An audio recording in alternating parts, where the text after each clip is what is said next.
Hello and welcome to Meta-Evidence Articles, where we encourage community education and research with weekly articles. I'm your host, Benton Loeyball, and this week we're talking about what happens when the brain gets injured. The brain's worst hit, understanding traumatic brain injury. In the movie Home Alone, Kevin McAllister rigs his house with swinging paint cans and icy stairs, sending burglars flying headfirst into walls and floors. Funny? Yes, if you're watching from the couch. In reality, those collisions and impacts could result in traumatic brain injury, or TBI, a condition much more severe than comedy suggests. The brain is a delicate organ similar to tofu in a steel jar. It is suspended in cerebrospinal fluid and protected by a rigid skull. However, when you experience a blow to the head, your brain can collide with the inner surface of the skull, causing damage to brain cells, stretching blood vessels, and triggering a wave of inflammation. Unlike a sprained ankle, the consequences of a brain injury are not always apparent.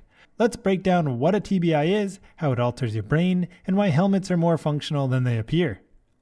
TBI is a significant public health concern worldwide. In the United States, approximately 2.8 million people experience a TBI each year, with around 50,000 deaths resulting from serious cases.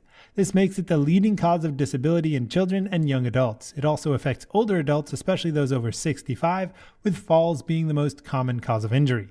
Military personnel are at higher risk due to exposure to blasts and combat situations. And auto accidents and sports injuries cause many TBIs, and the number of cases increases as people take part in risky activities without adequate protective measures. TBI occurs when a blow, jolt, or penetrating injury disrupts the normal functioning of the brain. It can range from mild, like a concussion, to severe, causing bleeding, swelling, and loss of consciousness. Typical causes include falls, especially in children and senior citizens, auto accidents, injuries sustained in sports, like football and boxing, exposure to military blasts, and physical assaults. Following a TBI, symptoms can differ greatly and may not be immediately obvious.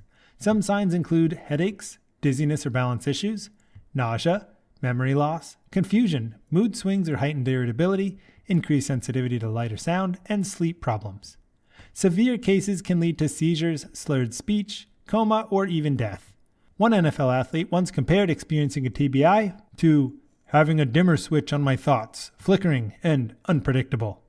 Even mild TBIs can cause lasting cognitive and emotional effects, particularly if they occur repeatedly over time. Here's what occurs in your brain following trauma. Mechanical damage. The initial force can damage brain cells, stretch long nerve fibers, and interfere with communication between cells. Neuroinflammation. Microglia, the immune cells of the brain, quickly become activated and release inflammatory substances that can either be beneficial or detrimental depending on the severity and duration of the inflammatory response rather than the TBI itself. Excitotoxicity. Injured neurons release chemicals that cause neighboring cells to overreact, leading to further damage. And disruption of the blood-brain barrier. The protective barrier encasing the brain may become more permeable, permitting harmful substances to enter and exacerbate inflammation. A mild TBI will typically resolve on its own with proper rest and care. However, with some individuals, particularly those with a history of repeated injuries, as the case of Marv and Harry from Home Alone, they may face long-term consequences, such as post-concussive syndrome, persistent symptoms lasting weeks or even months. Chronic traumatic encephalopathy, or CTE, a progressive degenerative condition associated with repeated TBIs. Cognitive decline, challenges with memory, decision-making, or managing multiple tasks simultaneously. And psychiatric symptoms, conditions like depression, anxiety, and suicidal thoughts. TBI doesn't just impact the brain. It affects relationships, work, sleep, and quality of life. Brains are resilient thanks to neuroplasticity. Neuroplasticity is the brain's ability to rewire and heal, but this process requires time and patience. While there isn't a single cure for TBI, recovery is achievable. Potential treatments involve rest and reduced stimulation, particularly for the first 24 to 72 hours, cognitive therapy to enhance memory skills, physical therapy for balance and coordination, psychotherapy for managing mood and developing compensation strategies, and emerging treatments like non-invasive brain stimulation or anti-inflammatory drugs that are being tested in clinical trials. While some TBIs occur by chance, many can be avoided. Here are some ways to safeguard your brain. Always wear a helmet when biking, skiing, or participating in contact sports. Always fasten your seatbelts, without exception. Make your home safer from falls by installing rails and using mats, particularly for children and older individuals. Take concussions and other head injuries seriously. particularly in youth sports where young brains are still maturing. TBI isn't always dramatic or visible. It can be subtle, sneaking, and life-changing. Whether on the sports field, the road, or in combat, taking care of your brain is essential. If you or someone close to you has suffered a head injury, don't ignore it. Seek medical attention, allow for rest, and give your brain the care and time it needs to recover.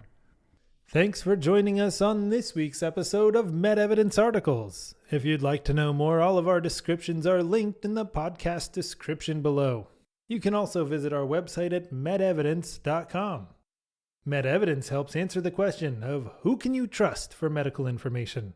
The MedEvidence platform provides valuable information about many medical issues and the insights of evidence-based medicine. MedEvidence educates audiences through engaging and entertaining magazines, podcasts, videos, articles, and presentations.